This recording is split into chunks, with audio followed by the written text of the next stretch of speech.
मंडळी, सुका मेवा ज्याला आपण मराठीमध्ये ड्रायफ्रुट्स म्हणतो, त्यापैकी जगात 5व्या नंबरला सगळ्यात महाग काय असतं? काजू. आपली माती आपला GI या स्वयंच्या मालिकेमध्ये स्वागत आहे मंडळी. वेंगुर्ला काजूचा GI टॅग कणकवलीच्या कोकण काजू समूहानं पटकावला 2016 साली.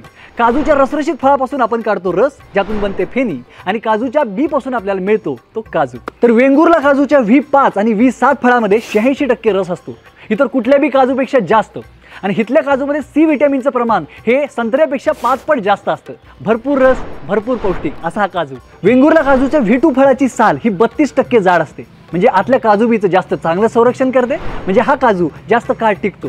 याच V2 फळाचं झाड हे दरवर्षी 21 किलो काजू देतं, म्हणजे इतर कुठल्या पण काजूपेक्षा जास्त. म्हणजेच हा काजू जास्त फायद्याचा असतो. GI रजिस्टर करताना एकूण 119 कुटुंब या काजूच्या व्यवसायामध्ये होती, आणि आता GI टॅग आल्यापासून हा आकडा दिवसेंदिवस वाढू लागलाय. नंदुरबार काजूपेक्षा वेंगुर्ला काजू जास्त तुकतुकीत दिसतो, त्यामुळे त्याला परदेशात सुद्धा जास्त मागणी आहे. मंडळी, 16व्या शतकामध्ये पोर्तुगीजांनी इथल्या जमिनीची धूप थांबावी म्हणून हे रोपटं इथं आणलं, आणि आजच्या काळात त्याला कोकण काजू आणि वंडरनट म्हणतात. ते काही उगीच नाही.